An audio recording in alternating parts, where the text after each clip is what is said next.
Halo, perkenalkan saya Priska Renalani, mahasiswa Pendidikan Biologi Universitas Nusa Cendana.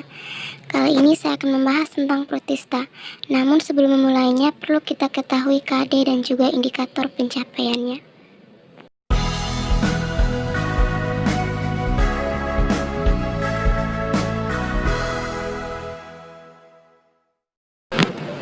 Halo teman-teman, hari ini kita akan belajar tentang protista. Jadi, ada yang tahu apa itu protista? Protista berasal dari bahasa Latin yang berarti yang paling pertama.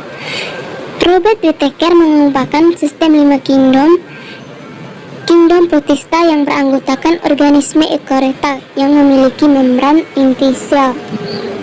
Yang berikut ciri-ciri dari protista. Yang pertama itu bersifat eukaryotik. Yang kedua, respirasi secara aerobik. Yang ketiga, bersifat uniseluler pada umumnya. Yang keempat, ada yang bereproduksi secara aksesual dan juga seksual. Yang kelima, hidup bebas dan ada yang bersimbiosis. Yang keenam, kebanyakan hidup di perairan, baik perairan tawar maupun perairan asin. Di samping ini ada contoh dari protista. Yang berikut ada klasifikasi protista. Klasifikasi ini berdasarkan cara protista memperoleh makanan, yaitu dibagi menjadi 2 kelompok, yaitu yang pertama ada kelompok fotoautotrof dan yang kedua ada kelompok heterotrof. Kelompok autotrof merupakan kelompok yang dapat membuat makanannya sendiri, sedangkan kelompok heterotrof dia tidak dapat membuat makanannya sendiri. Kelompok fotoautotrof dibagi menjadi 2 kelompok, yaitu yang pertama chlorophyta dan phaeophyta. Sedangkan kelompok heterotrof dibagi menjadi 2 kelompok juga, yaitu rhizopoda dan myxomycota.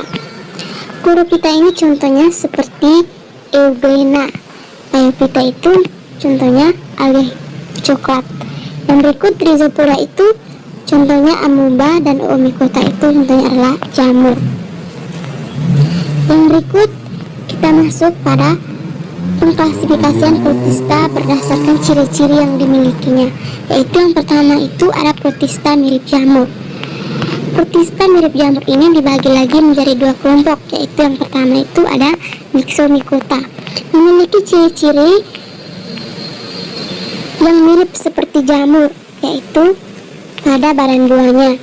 Yang kedua, struktur myxomycota disebut plasmodium.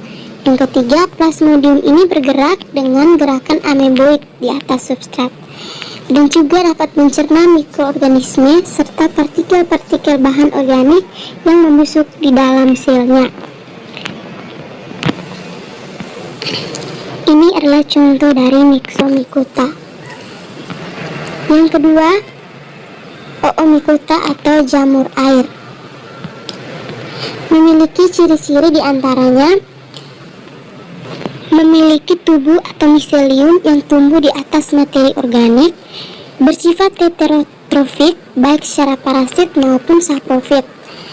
Yang berikut memiliki dinding sel yang mengandung selulosa dan tidak mempunyai septa.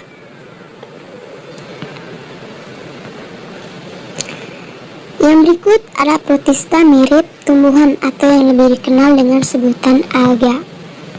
Jadi protista mirip tumbuhan atau alga itu dibagi lagi menjadi 4 kelompok, yaitu diantaranya yang pertama epiliptik, yang kedua epipitik, yang ketiga epizoik, dan yang keempat epipalik.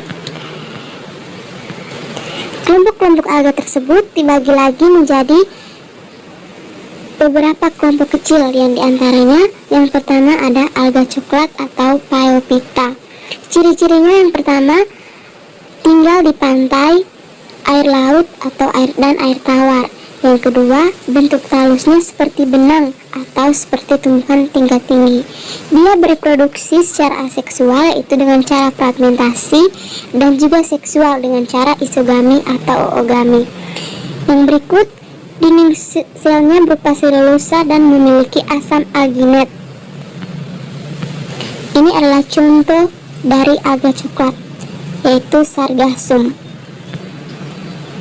Yang berikut alga merah atau rhodophyta.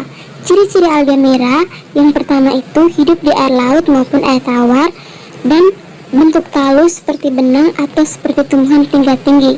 Dinding selnya memiliki selulosa dan juga asam alginat. Reproduksi secara spora, haploid seksual, mannan, dan silan.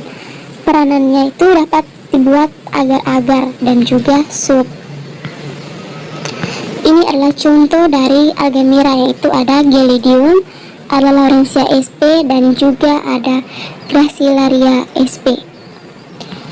Yang berikut kita masuk pada alga keemasan atau Chrysophyta, yaitu memiliki ciri-ciri yang pertama hidup di air laut maupun air tawar, yang bentuk talusnya seperti batang atau seperti telapak tangan. Yang berikut reproduksi secara aseksual, yaitu dengan zoospora berflagel banyak, dan seksual, yaitu dengan persatuan sel sperma dan ovum.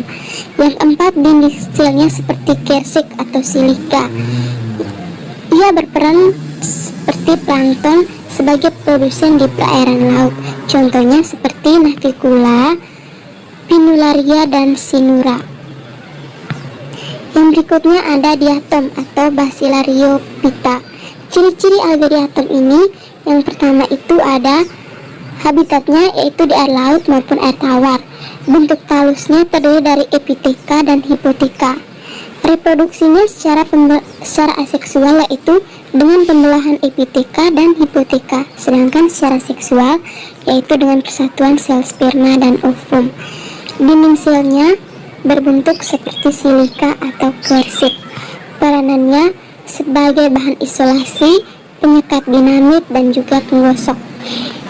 Ini adalah contoh-contoh dari alga diatom. Yang pertama ada Desmidium, yang kedua ada Actinastrum, dan yang ketiga ada Bacteriastrum. Yang kelima ada alga hijau atau Chlorophyta. Ciri-cirinya habitatnya 100% air laut dan 90% air tawar. Bentuk talus seperti benang, lembaran, dan juga bola. Reproduksinya secara aseksual dengan zoospora dan secara seksual dengan konjugasi. Dinding selnya berbentuk selulosa. Peranan fitoplankton dalam ekosistem air dan juga sebagai makanan. Ini adalah contoh dari alga hijau, itu ada Chlorellera dan juga Chlorellera sp yang dapat dijadikan sebagai panganan bergizi. Yang berikut ada protozoa mirip hewan, yaitu memiliki ciri-cirinya. Yang pertama, mempunyai bentuk bervariasi, ada yang tetap, ada yang berubah-ubah. Yang kedua, merupakan organisme yang bersel tunggal dan memiliki membran inti. Yang ketiga, dapat bergerak aktif seperti hewan. Yang keempat, berukuran mikroskopis, yaitu sekitar 1 hingga 300 mikron. Yang kelima, reproduksinya secara aseksual dan pembelahan biner, sedangkan secara seksual dengan cara konjugasi. Umumnya hidup bebas di air tawar maupun air laut sebagai komponen biotik. Ini adalah contoh dari protista mirip hewan. Terima kasih, semoga ilmu ini bermanfaat.